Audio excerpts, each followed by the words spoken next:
আসসালামু আলাইকুম। কেমন আছেন আপনারা সবাই? আল্লাহর অশেষ রহমতে আমিও ভালো আছি। আজকে তৈরি করে দেখাবো তেল ছাড়া দুম্বার মাংসের খুবই সহজ রেসিপি।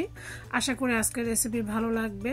তো এর জন্য আমি এখানে প্রথমে নিয়েছি 1.5 কিলোর চেয়েও একটু বেশি দুম্বার মাংস। খুব ভালোভাবে ধুয়ে পরিষ্কার করে নিয়েছি। তো আপনারা চাইলে মাটন বা গরুও নিতে পারেন। সেক্ষেত্রে অবশ্যই মাংসটা চর্বিযুক্ত নিতে হবে, তাহলে এই রেসিপিটা অনেক বেশি মজার হয়। তো এই তো দেখতে পাচ্ছেন আমি এখানে হাড় চর্বি সহ এই মাংসটা নিয়েছি। এখন আমি মাংসটাকে ম্যারিনেট করব। প্রথমে দিয়ে দিচ্ছি আমি বেশি করে 1.5 কাপ পেঁয়াজ কুচি। পেঁয়াজটাকে আমি একদম কুচি করে নিয়েছি। এরপরে দিয়ে দিচ্ছি 2টি তেজপাতা, লবঙ্গ, দারচিনি, এলাচ এবং কালো এলাচ। দিয়ে দিচ্ছি 1 টেবিল চামচ লাল মরিচের গুঁড়া, দিয়ে দিচ্ছি হাফ চা চামচ হলুদের গুঁড়া। এখন দিয়ে দিব 1 চা চামচ ধনিয়া গুঁড়া, দিয়ে দিব হাফ চা চামচ ভাজা জিরার গুঁড়া। এরপর এখানে দিয়ে দিব আদা রসুন বাটা 3 টেবিল চামচ।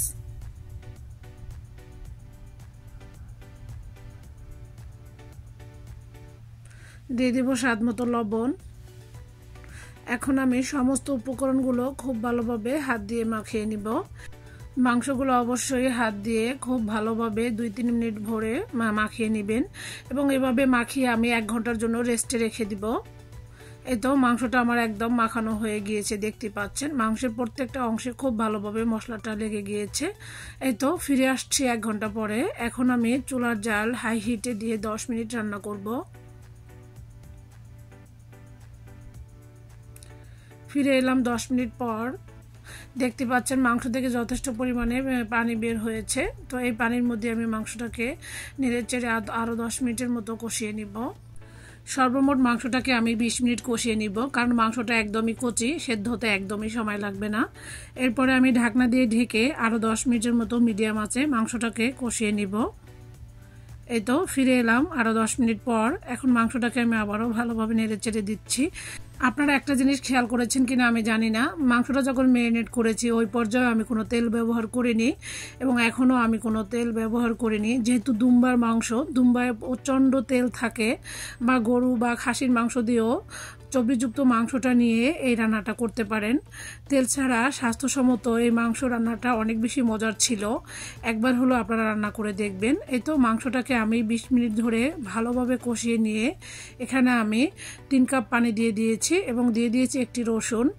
তেল ছাড়া মাংস বোনায় এভাবে গোটা আস্ত রসুন দিলে মাংসটা রান্নার পরে খেতে অনেক বেশি মজার হয়। এই রসুনটাই মাংসটাকে অনেক বেশি টেস্টি এবং ফ্লেভারফুল করে, তাই এখানে 2-3টা আস্ত গোটা রসুন ব্যবহার করতে পারেন। যে কোনো মাংসতেই আস্ত গোটা রসুন ব্যবহার করলে রান্নার পরে খেতে কিন্তু অসাধারণ হয়। দেখতে পাচ্ছেন মাংসটা আমি আরও 10-15 মিনিট রান্না করার পরে মাংসটা একদম আমার সেদ্ধ হয়ে গিয়েছে। আমি অফ ক্যামেরা চেক করে দেখেছি। এই পর্যায়ে আমি 1 চা চামচ গরম মশলার গুঁড়া দিয়ে দিয়েছি। এখানে জিরা এবং এলাচ তেলে গুঁড়া করে রেখেছি, সেখান থেকে 1 চা চামচ গরম মশলার গুঁড়া দিয়ে দিয়েছি। এখন দিয়ে দিয়েছি 3টি কাঁচামরিচ সুন্দর একটি ফ্লেভারের জন্য। তো এই তো ভালোভাবে নেড়েচেড়ে মাংসটাকে আমি আরও 5-7 মিনিটের মতো রান্না করব ঢাকনা দিয়ে ঢেকে। এবং এখন ঢাকনা দিয়ে ঢেকে 5 মিনিট এভাবে চুলার উপরে রেখে দিব। এতে করে সমস্ত মশলাগুলো মাংসের ভিতরেও খুব ভালোভাবে ছড়িয়ে পড়বে। এই তো দেখতে পাচ্ছেন তেল ছাড়া দুম্বার মাংসর অসাধারণ রেসিপি। দেখতে যেমন সুন্দর ছিল, খেতেও কিন্তু অসাধারণ ছিল। মাশাআল্লাহ, কতটা সুন্দর এবং কালারফুল হয়েছে দেখেই বুঝতে পেরেছেন। তো এখন আমি একটি সার্ভিং প্লেটে সার্ভ করে নিচ্ছি।